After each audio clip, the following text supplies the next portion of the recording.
رسوله الكريم أما بعد 9 تاریخ کی فجر کی نماز سے لے کر 13ویں تاریخ کی عصر کی نماز تک یہ ٹوٹل 23 نمازیں بنتی ہیں. ان 23 نمازوں کے بعد تکبیرات تشریق کا پڑھنا واجب ہے. تکبیرات تشریق وہ یہ ہے: اللہ اکبر لا الہ الا اللہ واللہ اکبر وللہ الحمد. دوبارہ سماعت فرمائیں. اللہ اکبر لا الہ الا اللہ واللہ اکبر وللہ الحمد. اسے تکبیرات تشریق کہتے ہیں. اور اس کا پڑھنا یعنی تکبیرات تشریق کا پڑھنا ہر مسلمان مرد و عورت، مقیم ہو، مسافر ہو، شہری ہو، دیہات کا رہنے والا ہو،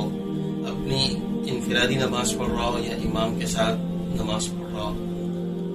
اور امام کے ساتھ خواہ مقتدی ہو یا مسبوق ہو، یعنی اس کی کوئی رکعت بھی نہ نکلی ہو یا اس کی کوئی رکعت نکل جائے بعد میں اپنی نماز کو پوری کرے، تو ان تمام صورتوں میں یعنی تمام لوگوں پر تکبیرات تشریق کا پڑھنا واجب ہے. تکبیرات تشریق جو عورتیں ہیں وہ تو آہستہ آواز سے پڑھیں گی، البتہ جو مرد حضرات ہیں وہ قدر بلند آواز سے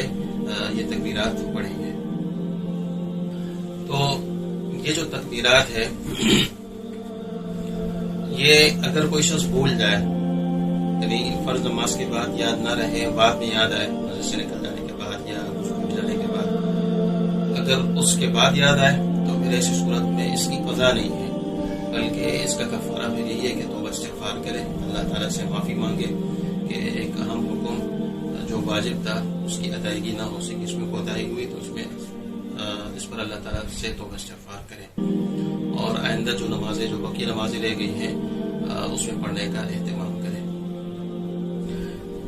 اچھا، انہی تکبیرات اسی میں ایک تھوڑی سی وضاحت کرتا ہوں کہ دیکھیں یہ جو تکبیرات تشریق یعنی ایام تشریق ہیں یہ ٹوٹل 5 دن ہیں، یعنی 4 دن تو پورے، یعنی 9 10 11 12 4 دن تو یہ ہو گئے، اور 13ویں تاریخ کی عصر کی نماز تک یہ ٹوٹل 4 دنوں کی 20 نمازیں ہو گئی، اور 5ویں دن کی 3 نمازیں، ٹوٹل 23 نمازیں ہیں. ان 23 نمازوں میں اس کا پڑھنا واجب ہے. اگر کسی کی ایام تشریق کی نماز قضا ہو جائے اور وہ بعد میں اس کی قضا کرنا چاہے تب بھی ایام یہ جو تکبیرات تشریق ہے اس کا حکم نہیں ہوگا، یعنی یہ پڑھنا واجب نہیں ہوگا. اور اگر اسی طرح کسی کی پچھلی قضا نمازیں رہ چکی ہوں اور وہ انہی ایام تشریق کے دوران اگر وہ پچھلی قضا نماز پڑھنا چاہے تب بھی ان نمازوں کے بعد اس کا پڑھنا واجب نہیں ہے، بلکہ انہی ایام تشریق میں اگر کوئی شخص نماز پڑھنا چاہتا ہو، انہی ایام تشریق کی نمازیں خواہ وہ ادا ہو یا قضا ہو، اس میں نماز کے بعد یعنی فرض نماز کے بعد ایک دفعہ اللہ یہ تکبیرات تشریق کا پڑھنا واجب ہے. اور اس کا پس منظر بھی ہے. پس منظر کیا ہے کہ لکھا ہے کہ جب جبریل علیہ السلام جنت سے مینڈا لے کر آ رہے تھے تو انہیں یہ ڈر تھا ایسا نہ ہو کہ حضرت ابراہیم علیہ السلام اپنے بیٹے کو ذبح کر دیں، تو انہوں نے دور سے اللہ اکبر کہا تاکہ وہ متوجہ ہو جائے اور وہ اپنے بیٹے کو ذبح نہ کریں. جب حضرت ابراہیم علیہ السلام نے جبریل علیہ السلام کو دیکھا تو انہوں نے جواب میں کہا کہ لا الہ الا اللہ واللہ اکبر. اور جب حضرت اسماعیل علیہ السلام کو پتہ چلا کہ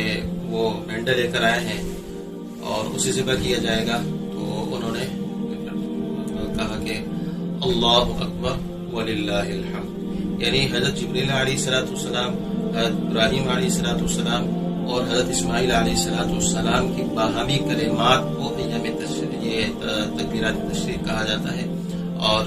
تکبیرات تشریق کے پڑھتے ہوئے اس واقعے کو بھی ذہن میں مستحضر رکھیں کہ وہ کیسے ایک قربانی کے ایک عالم تھا، ایک جذبہ تھا کہ وہ حضرت ابراہیم علیہ السلام اپنے بیٹے کو ذبح کر رہے ہیں، تو اپنے بیٹے کو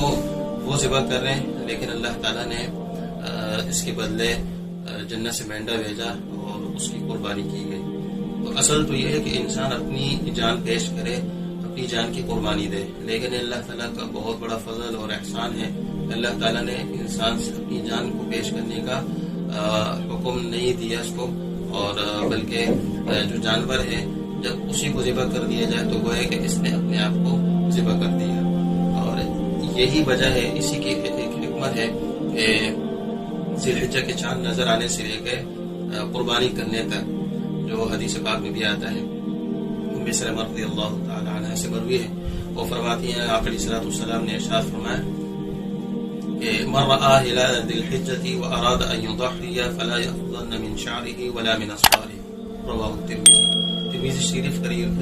شریف کی روایت ہے، ام سلمہ رضی اللہ تعالی عنہا سے مروی، فرماتی ہیں آقا علیہ الصلوۃ والسلام نے ارشاد فرمایا کہ تم میں سے ذی الحجہ کا چاند دیکھ لے اور اس کی قربانی کرنے کا ارادہ ہو تو وہ اپنے ناخن اور بال نہ کاٹے. تو اس نہ کاٹنے کی بھی علماء نے حکمت یہ لکھی ہے کہ یہاں پر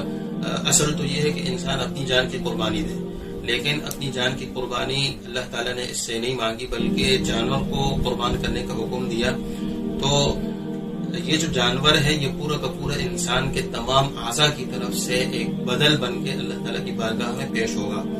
تو اس وجہ سے یہ جو بال ہیں یہ کتنے نہ کاٹے، ناخن بھی نہ کاٹے، تاکہ یہ جو بال ہیں اور یہ ناخن ہیں یہ بھی قربانی میں اپنا حصہ ادا کر سکیں اور یہ بھی قربانی سے محروم نہ ہو. تو اس لیے علماء نے ایک حکمت یہ بھی بیان کی ہے کہ ناخن اور بال نہ کاٹنے کی، کہ تاکہ قربانی کے اندر جس طرح پورا جسم قربانی میں جو جانور کا پورا جسم ہے یہ انسان کی طرف سے بدل کے طور پر پیش ہو رہا ہے اللہ تعالیٰ کی بارگاہ میں، تو اسی طرح جو تمام اعضاء یعنی ناخن، بال وغیرہ یہ اس کی طرف سے بھی یہ پیش ہو. اس لیے علماء نے حکمت یہ بیان کی.